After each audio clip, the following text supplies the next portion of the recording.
Django and Cash Law Firm is proud to present Care and Diligence in 90 seconds. Now, we all know that Section 180 of the Corporations Act stipulates that a director of Django and Cash must undertake their duties with a degree of care and diligence that a reasonable person would if they were a director of a corporation in the same circumstances and had the same responsibilities within the corporation. But what does that mean for us? It means simply that every time you exercise your powers as a director of Django and Cash, you must be sure that a reasonable person in the same circumstances would act the same way.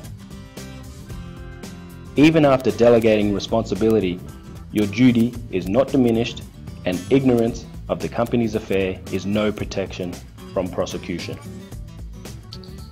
Now, it was not an example of due care and diligence when the board turned a blind eye to the research that Samuel was undertaking.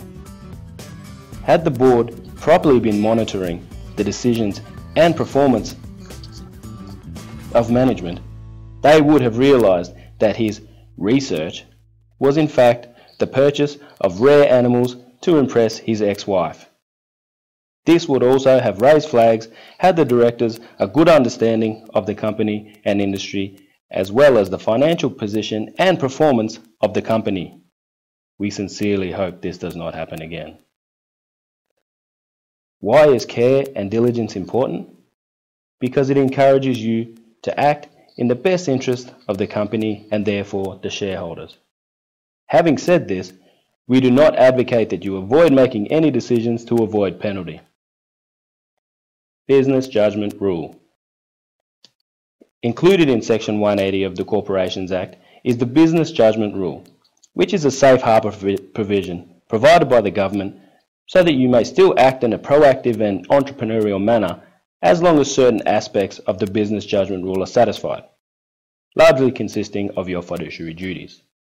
These are good faith and proper purpose, no material interests, directors must inform themselves about the subject matter to a reasonable, appropriate level, and you must believe the judgment is in the best interest of the company. Now, last year's decision to leave Jerry in charge of the fleet purchase just because he never misses summer nats does not satisfy the business judgment rule. The other directors did not educate themselves on his proposed purchase of high-end sports cars from his brother in Canberra, and those funds were siphoned from the graduate's wage account.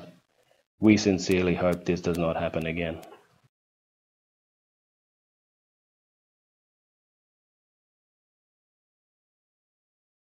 Created using Powtoon.